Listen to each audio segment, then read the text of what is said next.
Hello everyone, तुम्ही सर्वजण कसे आहात? माझी खात्री आहे तुम्ही सर्वजण मजेत असणार आणि हाय व्हायब्रेशनमध्ये लॉ ऑफ अट्रॅक्शनची जर्नी फॉलोसुद्धा करत असणार. तर आज आपण स्वरविज्ञानमध्ये चंद्रस्वरामध्ये केल्या जाणारे कार्य हे बघणार आहोत. तर हे जे स्वरविज्ञान आहे ते एक सुप्रीम सायन्स आहे. ओके, याला पुरातन काळापासून हे जे ऋषीमुनी होते ते करत आलेले आहे. याला आइन्स्टाईनसुद्धा फॉलो करत आले आहेत. जे विश्वाला शांतीचा संदेश देणारे गौतम बुद्ध आहे ते सुद्धा याला फॉलो करत होते. तर कित्येक ऋषीमुनी असे कित्येक नावंसुद्धा आहेत जे कित्येक ऋषीमुनींनी ह्या स्वर विज्ञानाचा उपयोग करून आपलं जीवन हे सफल बनवलं, हो की नाही?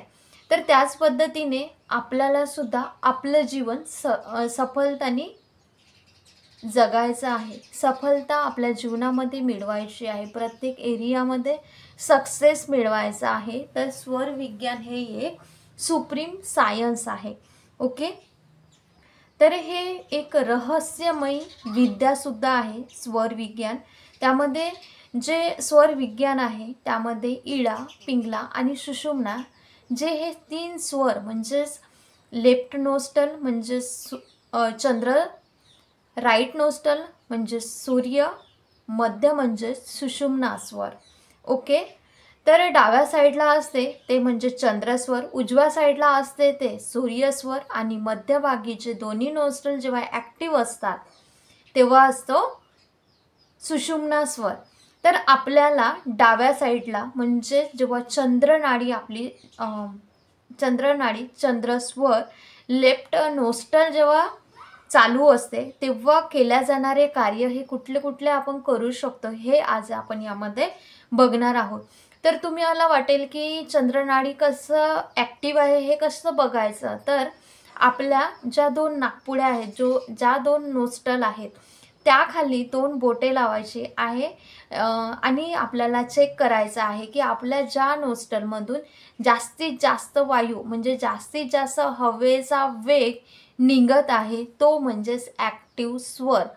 तर तुम्ही जेव्हा नाकाखाली दोन्ही बोट जेव्हा लावाल आणि चेक कराल वायूचा प्रवाह किती आहे तर त्यामधून तुम्हाला डाव्या नोस्टलमधून म्हणजेच चंद्रस्वर जेव्हा ॲक्टिव्ह असते त्यावेळेस आपला जो वायूचा वेग आहे जास्त प्रवाह असल्यामुळे तर चंद्रनाडी त्यावेळेस ॲक्टिव्ह असते. तर जेव्हा हे चंद्रस्वर ॲक्टिव्ह असते तर त्यामध्ये केल्या जाणारे आपण आज कार्य बघणार आहोत.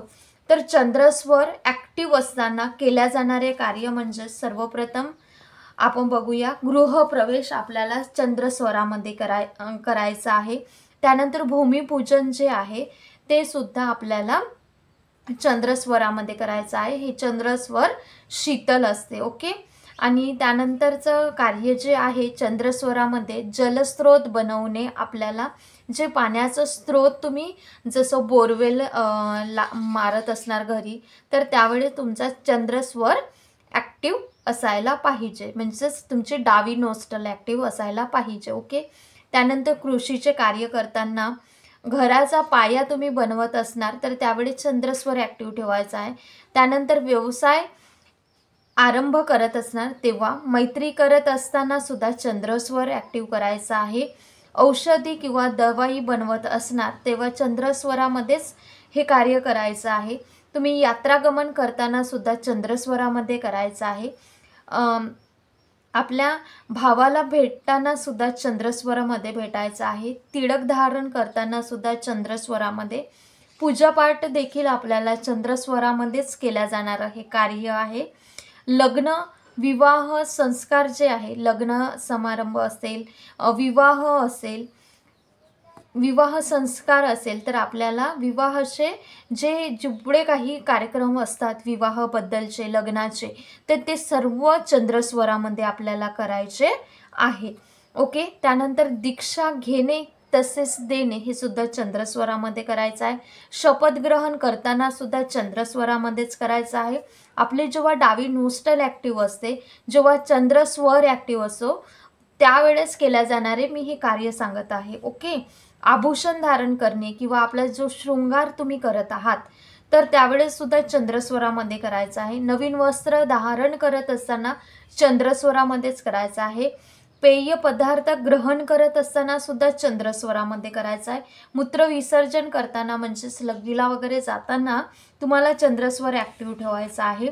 जसं की जीवनसाथीला बघायला जाताना लग्न जुळायच्या अगोदर आपण मुलगी असेल तर मुलाकडले येतात किंवा मुलाकडले मुलीकडे जातात. तर जीवनसाथीला ज्या वेळेस तुम्ही बघण्याचा कार्यक्रम तुम्ही करत आहात किंवा बघायला जात आहात तर त्यावेळेस तुम्हाला चंद्रस्वरामध्ये आपल्याला करायचं आहे हे कार्य. चातुर्मास कलश स्थापना करताना सुद्धा चंद्रस्वरामध्येच करायचं आहे. नाक व कर्णाचं छेदन करताना आपल्याला ह्या चंद्रस्वरामध्येच करायचं आहे.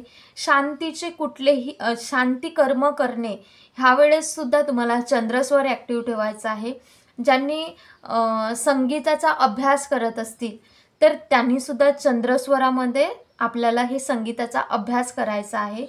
कोणाचं विष जर उतरवणे असेल म्हणजे जो कुणाला जसं सर्पदंश वगैरे झाला किंवा काही चावलं त्याचं विष जर झालं असेल आणि ते उतरवायचं असेल तर तुम्हाला चंद्रस्वरामध्येच हे सर्व कार्य करायचं आहे.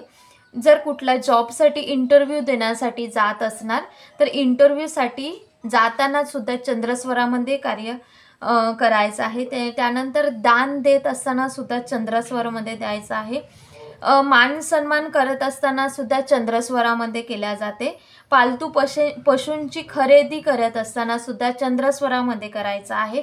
आणि सर्व स्थिर कार्य तुम्हाला चंद्रस्वरामध्येच करायचे आहेत. त्यानंतर परोपकारिताचे जे कार्य आहे ते सुद्धा आपल्याला चंद्रस्वरामध्येच करायचे आहे.